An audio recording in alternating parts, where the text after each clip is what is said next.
PUC ವಿದ್ಯಾರ್ಥಿಗೆ constable ಲೈಂಗಿಕ ಕಿರುಕುಳ ಆರೋಪಕ್ಕೆ ಸಂಬಂಧಪಟ್ಟಂತೆ ಆರ್ಟಿ ನಗರ ಕಾನ್ಸ್ಟೇಬಲ್ ಯಮುನಾ ನಾಯಕ್ನಿಂದ ಕಿರುಕುಳ ಎಸಗಲಾಗಿತ್ತ?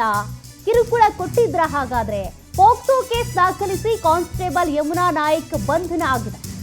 ಫ್ರೀಡಂ ಪಾರ್ಕ್ ಕರ್ತವ್ಯಕ್ಕೆ ನಿಯೋಜನೆಗೊಂಡಿದ್ದಂತ ಕಾನ್ಸ್ಟೇಬಲ್ ನೋಡಿ, ಇತ್ತೀಚೆಗೆ ಪೊಲೀಸರೇ ಅಪರಾಧ ಕೃತ್ಯಗಳಲ್ಲಿ ತೊಡಕೊಳ್ತಾ ಇದ್ದಾರೆ ಅಂತ ಪ್ರಕರಣಗಳು ಹೆಚ್ಚಾಗ್ತಿವೆ. ಅದರಲ್ಲಿ ಇದು ಒಂದು. ಈ ಸಂದರ್ಭದಲ್ಲಿ ವಿದ್ಯಾರ್ಥಿಗೆ ಲೈಂಗಿಕ ಕಿರುಕುಳ ಕೊಟ್ಟ ಪೊಲೀಸಪ್ಪ ದೂರಿನನ್ವಯ ಉಪ್ಪಾರಪೇಟೆ ಪೊಲೀಸ್ ಠಾಣೆಯಲ್ಲಿ ಎಫ್ಐಆರ್ ದಾಖಲಾಗಿದೆ. ರಕ್ಷಣೆ ಮಾಡಬೇಕಾದವ್ರೆ, ಭದ್ರತೆ ಕೊಡಬೇಕಾದವ್ರೆ, ಅಪರಾಧ ಕೃತ್ಯಗಳನ್ನ ತಡಿಬೇಕಾದವ್ರೆ ಈಗ ಅಪರಾಧ ಕೃತ್ಯಗಳಲ್ಲಿ ತೊಡಕೊಳ್ತಾ ಇದ್ದಾರೆ. ಅಂಥದ್ರಲ್ಲಿ ಈಗ ಇದು ಮತ್ತೊಂದು ಕೇಸ್. ಸದ್ಯ ಈಗ ಪೋಕ್ಸೋ ಕೇಸನ್ನ ದಾಖಲು ಮಾಡಿಕೊಂಡಿದ್ದಾರೆ ಪೊಲೀಸರು. ಉಪ್ಪಾರಪೇಟೆಯ ಪೊಲೀಸ್ ಠಾಣೆಯಲ್ಲಿ ಎಫ್ಐಆರ್ ಕೂಡ ದಾಖಲಾಗಿದೆ.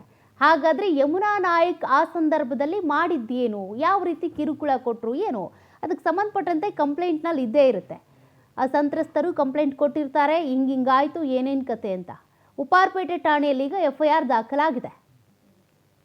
ಮತ್ತಷ್ಟು ಡೀಟೇಲ್ಸ್ ಕೊಡ್ತಾರೆ ಪ್ರತಿನಿಧಿ ಸುಚಿತ್ರಾ. ಯಮುನಾ ನಾಯಕ್ ಈಗ ಅವ್ರ ವಿರುದ್ಧ ಕಂಪ್ಲೇಂಟ್ ದಾಖಲಾಗಿದೆ, ಎಫ್ಐಆರ್ ಆಗಿದೆ. ಎಫ್ಐಆರ್ನಲ್ಲಿ ಏನೇನು ಉಲ್ಲೇಖ ಆಗಿದೆ? ನಿಜಕ್ಕೂ ಈ ರೀತಿ ಲೈಂಗಿಕ ಕಿರುಕುಳ ಕೊಟ್ಟಿದ್ದು ನಿಜಾನಾ?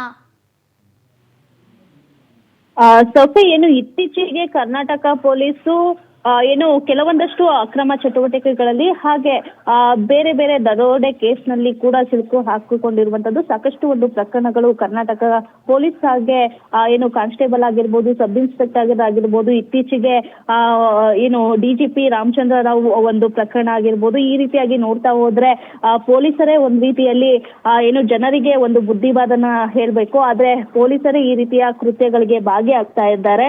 ನೆನೆಯೂ ಕೂಡ ಆರ್ಟಿ ನಗರ ಪೊಲೀಸ್ ಠಾಣೆಯ ಕಾನ್ಸ್ಟೇಬಲ್ ಯಮುನಾ ನಾಯಕ್ ಏನು ಅವ್ರಿಗೆ ಒಂದು ಫ್ರೀಡಂ ಪಾರ್ಕ್ ನಲ್ಲಿ ಕರ್ತವ್ಯವನ್ನ ನಿಯೋಜನೆ ಮಾಡಿರ್ತಾರೆ. ಈ ಒಂದು ಸಂದರ್ಭದಲ್ಲಿ PUC ಯುವಕನಿಗೆ ಲೈಂಗಿಕ ಕಿರುಕುಳವನ್ನ ಕೊಟ್ರು ಅನ್ನೋ ಒಂದು ಕಾರಣಕ್ಕೆ ಯುವಕ ಈ ಸಂಬಂಧ ಉಪ್ಪಾರಪೇಟೆ ಪೊಲೀಸ್ ಠಾಣೆಯಲ್ಲಿ ದೂರನ್ನ ಕೂಡ ದಾಖಲು ಮಾಡಿರುವಂತದ್ದು. ಸದ್ಯ ಪೊಲೀಸರು ಪೋಕ್ಸೋ ಸೆಕ್ಷನ್ ಅಡಿಯಲ್ಲಿ ಪ್ರಕರಣವನ್ನ ದಾಖಲು ಮಾಡಿಕೊಂಡು ಸದ್ಯ ಕಾನ್ಸ್ಟೇಬಲ್ ಅನ್ನ ಕೂಡ ಈಗಾಗಲೇ ಅರೆಸ್ಟ್ ಅನ್ನ ಮಾಡಿ ವಿಚಾರಣೆಯನ್ನ ಮಾಡ್ತಾ ಇರುವಂತದ್ದು. ಆದ್ರೆ ಇತ್ತೀಚೆಗೆ ಪೊಲೀಸರು ಯಾಕೆ ಈ ರೀತಿಯಾಗಿ ಇಂತಹ ಕೃತ್ಯಗಳಲ್ಲಿ ಭಾಗಿಯಾಗ್ತಾ ಇದ್ದಾರೆ ಅಂದ್ರೆ ಪೊಲೀಸರಿಗೆ ಯಾವುದೇ ರೀತಿಯ ಶಿಸ್ತು ಇಲ್ವಾ ಅನ್ನೋದು ಕೂಡ ಪ್ರಶ್ನೆ ಮೂಡುತ್ತೆ.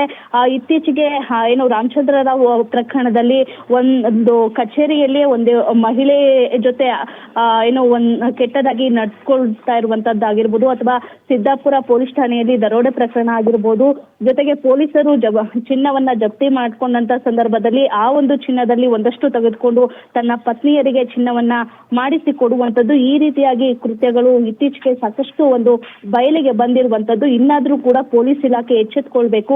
ಇಂತಹ ಕಾನ್ಸ್ಟೇಬಲ್ ಗಳಿಂದ ಹಿಡಿದು DGP ವರೆಗೂ ಕೂಡ ಪೊಲೀಸರು ಯಾವ ರೀತಿಯಾಗಿ ಶಿಸ್ತನ್ನ ಪಾಲಿಸಬೇಕು ಅನ್ನೋದನ್ನ ಕೂಡ ಏನೋ ಒಂದಷ್ಟು ಶಿಸ್ತು ಕ್ರಮಕ್ಕೆ ಮುಂದಾಗಬೇಕಾಗಿದೆ ಪೊಲೀಸ್ ಇಲಾಖೆ. ಸೌಖ್ಯ. ಥ್ಯಾಂಕ್ ಯು ಸುಚಿತ್ರಾ ಮಾಹಿತಿಗೆ. ನೋಡಿ, ಇಲ್ಲಿ ಪೊಲೀಸರೇ ಅಂತ ಅಲ್ಲ, ಯಾವುದೇ ಅಧಿಕಾರಿಗಳೇ ಆಗ್ಲಿ ಪ್ರತಿಜ್ಞೆ ಮಾಡಿರ್ತಾರೆ, ನಾವು ಕಾನೂನಿನ ಮುಂದೆ ಎಲ್ಲರನ್ನೂ ಸಮಾನರನ್ನಾಗಿ ನೋಡ್ತೀವಿ, ನ್ಯಾಯ ಕಾಪಾಡ್ತೀವಿ ಅಂತ. ಆದರೆ ನ್ಯಾಯ ಕಾಪಾಡೋದಿರಲಿ, ಇವರೇ ಅಪರಾಧ ಕೃತ್ಯಗಳಲ್ಲಿ ತೊಡಕೊಳ್ತಾ ಇರೋದೇ ವಿಪರ್ಯಾಸ ಆಗ್ಬಿಟ್ಟಿದೆ.